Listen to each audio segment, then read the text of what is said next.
Can you believe it? We are back with Quotes of Life. This time we've reached quote number 7 and we're going to use a quote from a Max Factor commercial. Yes, super cliche and super awesome.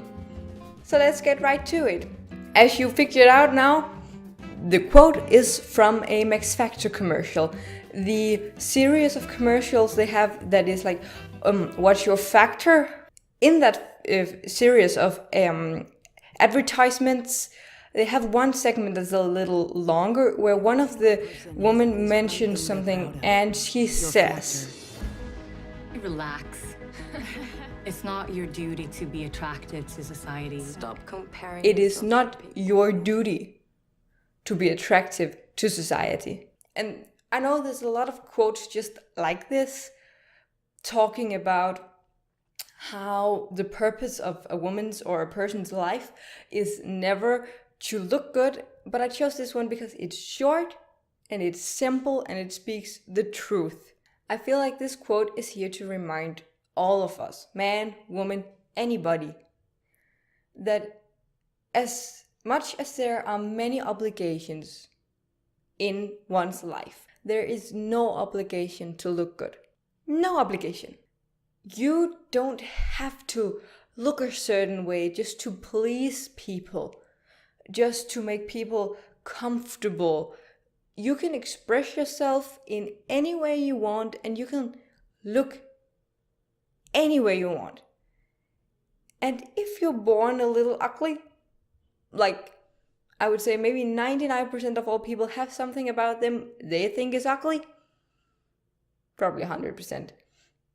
It's not your duty to correct that, to hide that, or to fix that in any way. That doesn't mean it's not okay to work on things. I don't care what you do with your life in that concern.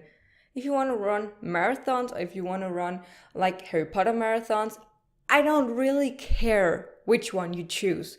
You can also mix them. Do one on Sunday and one on Monday. Fair enough. That's none of this concern. You are not obligated to do any of those things. The society we live in would like for you to be very efficient, do stuff, be very powerful, and just work a lot. And therefore, we kind of get the feeling that we owe society to stay in shape and be pretty and do whatever we can. We don't really. This quote embraces the individual, gives the power back to the people, in my opinion. It tells you that you don't have any duties, looks-wise. There's nothing you have to do.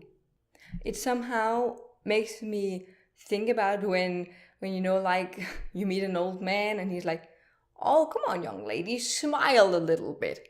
And I'm like, I could smile, but it's really not something that you should tell me to do. There's a difference between that smiling generally has a positive impact on the world.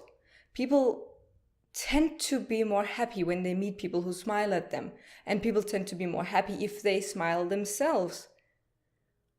But what if I'm sad today? What if I'm deeply depressed? What if I just lost somebody? I don't have to always put on my happy face and just be Mrs. Perfect. Okay? You don't have to. You can feel totally free from any societal obligation. You just have to be you. You can always decide to make a change. In my video about transphobia, I promised to try and make the change to smile more at people. Because I tend to just stare. That's not because I'm not going to be myself, because I'm actually a very smiling person. That's more of me trying to make an effort in a direction that I think will have a positive influence on the world. If you're pretty or you're ugly or whatever label society puts onto you, doesn't really affect society negatively or positively. What you do, your actions, the way you meet other people, that is what changes society. Your habits, what you consume, all of those things. But whether you look like Eva Mendes or Susan Boyle doesn't really matter. Doesn't really matter at all. So just stop with the pressure of prettiness and just be yourself. Just because we live in a world where some clothes are in fashion and some clothes are very much out of fashion, doesn't mean you have to abide by those rules. Those are not rules. Those are just standards put up by an industry wanting to make money. Just because the norm right now of what is pretty is a strong and fit and confident woman, doesn't mean you have to abide by that. In the 90s, it was the heroin chick that was in fashion and in style. You should never abide by that either. That was extremely unhealthy.